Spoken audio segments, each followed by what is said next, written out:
Di video kali ini kita akan membahas salah satu fitur unggulan pada program Ganti Kontraktor, yaitu kita dapat membuat laporan pengelolaan bahan secara lengkap hanya dengan beberapa langkah saja. Pertama kita buka menu proyek, kita klik daftar bahan proyek. Selanjutnya akan muncul data seperti ini. Kita bisa lihat di sini ada kode, nama bahan, satuan, dan di sini ada RAP bahan mulai dari volume, harga RAP dan juga jumlah RAP-nya. RAP di siap kontraktor merupakan pedoman saat kita ingin melakukan input permintaan bahan sampai input PO. Jadi contohnya di sini kita lihat agregat kelas A, jumlah RAP yang kita susun itu 3.724. Sebenarnya pada saat penginputan permintaan bahan dia harus ada proteksi. Jadi dia tidak bisa melebihi volume RAP yang kita susun kalau proteksi itu dilakukan. Artinya kalau dia meminta 3.725 itu akan ditolak oleh sistem. Terkecuali sistem proteksi yang ada di program siap kontraktor itu dinonaktifkan. Maka dia bisa melakukan input permintaan sampai input PO itu melebihi volume RAP yang kita susun. Seperti agregat kelas A ini kita lihat dia sudah melebihi. Nanti kita akan bahas lebih lanjut. Dan di samping kita bisa lihat ada volume plus minus. Di sini volume plus minus ini gunanya untuk pada saat kita melakukan inputan volume RAP, contohnya untuk agregat kelas A ini ternyata yang dibutuhkan 4000. Nah, kita tidak perlu membuka proteksi untuk melakukan input permintaan melebihi volume RAP. Kita hanya perlu melakukan input volume plusnya. Jadi kita tinggal input jika dibutuhkan ternyata 4000, ya kita input sisanya yang dibutuhkan dari 3.724 ini. Jadi tinggal di input volume plusnya sisa dari yang dibutuhkan gitu, seperti itu. Selanjutnya ada volume permintaan bahan. Volume permintaan bahan, volume RPB dan volume PO. Volume RPB rencana pengadaan bahan. Di sini kita bisa lihat ya, ada 3 tahapan sebelum kita ke proses PO. Yang pertama harus ada permintaan bahan. Permintaan bahan itu dilakukan oleh orang proyek atau siapa saja. Kemudian akan dianalisa di RPB atau rencana pengadaan bahan. Kenapa ada proses RPB? Karena bahan yang diminta akan dievaluasi, akan dilihat apakah stoknya masih ada atau ternyata ada di proyek lain yang bisa dipinjam atau harus di PO-kan. Nah, seperti itu. Kalau ternyata kosong stoknya, maka harus di PO. Nah, selanjutnya akan lanjut di proses PO. Proses PO di sini kita lihat ya, untuk volumenya itu totalnya sama sesuai dengan permintaan. Artinya semuanya akan dibeli atau semuanya akan di PO. Nah, kalau kita lihat di sini untuk harga PO-nya itu sesuai dengan harga RAP. Kemudian di sini ada totalnya, jumlah PO-nya. Kemudian di sampingnya kita bisa lihat ada volume bahan masuk melalui PO, ada juga volume bahan masuk melalui kas proyek. Jadi di sini kalau kita lihat ya, volume bahan masuk melalui PO itu ada 120.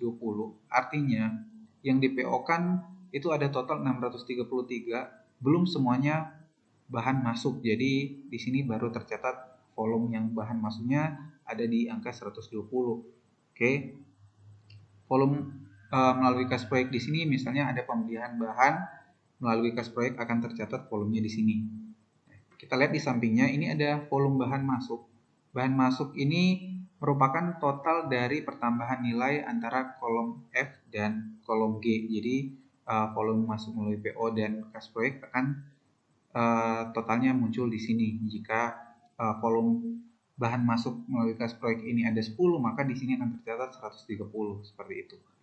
Kemudian ada volume pakainya, volume bahan yang sudah dipakai, totalnya sama seperti bahan yang masuk. Artinya bahan yang di PO-kan tadi atau bahan yang masuk itu sudah dipakai semuanya, tetapi belum semuanya masuk di proyek. Jadi kita lihat karena masih ada sisa PO, nanti kita akan bahas.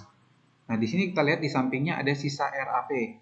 Sisa RAP ini kalau kita lihat ya di sini kita sudah pernah melakukan PO atau permintaan bahan juga, totalnya 633. Sedangkan volume RAP yang kita susun itu ada di angka 2.174. Artinya kalau dikurangi 2.174 dikurangi 633 yang sudah pernah di PO-kan, maka sisa yang bisa kita input permintaan sampai PO itu ada di angka 1.541 di sini. Oke. Kemudian ada sisa permintaan bahan di sini tercatat 0 karena semua permintaan bahan sudah dilanjutkan ke proses PO. Oke, di sini jadi 0. Kemudian di sampingnya ini ada sisa bahan masuk melalui PO. Ini yang belum masuk ya. Di sini totalnya ada 512. Belum masuk sebanyak 512 karena yang kita PO-kan itu ada di angka 633, sedangkan yang masuk baru 120. Masih ada sisa 512 yang belum masuk melalui PO ini. Jadi di sini akan tercatat. Kemudian di sampingnya ada stok. Di sini 0 karena memang bahan yang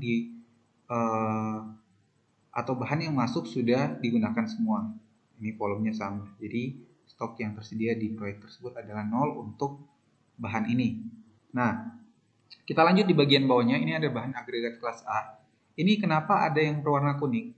Di sini kita bahas untuk harga PO-nya di sini sudah sesuai ya, 115.000. Tetapi pada saat penginputan RAP di sini volumenya hanya 3.724. Pada saat dibeli atau di PO itu ada di angka 3.890. Artinya sudah melebihi dari nilai RAP yang kita buat, volume RAP yang kita buat. Jadi makanya ada pembengkakan biaya di sini 447 juta, sedangkan di jumlah RAP-nya itu hanya 428 juta. Ini terjadi karena tidak diaktifkannya sistem proteksi pada program siap kontraktor untuk membatasi penginputan permintaan bahan melebihi volume RAP. Makanya itu sangat penting untuk kita mengaktifkan sistem proteksi tersebut agar nanti kita bisa melihat ya untuk bahan-bahan yang sudah dilakukan input permintaan PO itu sesuai dengan yang kita susun di RAP, tidak berlebih. Kecuali nanti kita bisa lanjutkan ke volume plus minus. Jadi kalau misalnya ternyata memang sangat dibutuhkan, itu kita harus input di volume plus minus ini. Seperti itu. Tidak perlu dibukakan sistem proteksi yang memproteksi permintaan bahan tidak boleh melebihi volume RAP. Jadi melalui data ini tentunya sangat-sangat penting ya untuk kita bisa membaca data pengelolaan bahan di proyek. Jadi kita bisa melakukan evaluasi di sini sudah berapa bahan yang di PO-kan, sudah berapa bahan yang sudah digunakan. Jadi ini bisa kita cek semua di sini. Dengan satu lembar ini saja ini bisa kita evaluasi untuk keseluruhan kegiatan penggunaan bahan di proyek. Jadi di satu lembar ini saja bisa kita lihat. Oke, di sini juga update ya. Dicetak oleh siapa, tanggal berapa ini akan update, jam berapa ini akan update terus. Misalnya pada saat membuat laporan ini kita di jam 10. Ternyata nanti di jam 12 sudah banyak ada PO, ada bahan yang sudah digunakan atau dipakai. Maka data ini juga akan berubah karena data ini adalah data update yang ada di program kanti kontraktor. Jadi setiap kali kita melakukan input PO ini langsung akan terupdate. Walaupun saat ini kita buka di jam 10.12 ya, di jam 10.15 jika sudah ada input PO terbaru maka dia akan terupdate. Data ini akan berubah seperti itu. Nah ini tentunya sangat-sangat dibutuhkan untuk kita bisa melakukan evaluasi pada saat kegiatan proyek berlangsung. Nah selanjutnya jika kita ingin melakukan print data kita tinggal klik di sini. Nanti di sini akan diarahkan ke tampilan seperti ini. Kita bisa melihat ya, bisa kita print to PDF, kemudian bisa untuk, jadi nanti setiap driver yang terpasang di komputer akan terbaca di sini. Jadi ada misalnya kita menggunakan aplikasi Microsoft Print to PDF, dia akan muncul di sini. Nah di sini bisa juga kita lihat ya, untuk printnya ini bisa kita pilih dari halaman berapa sampai halaman berapa. Kemudian setelah kita klik print, di sini bisa kita langsung simpan contohnya di sini. New folder data bahan. Setelah itu kita save namanya data bahan update September. Terus kita save. Terus kita coba cari untuk folder yang kita baru buat tadi.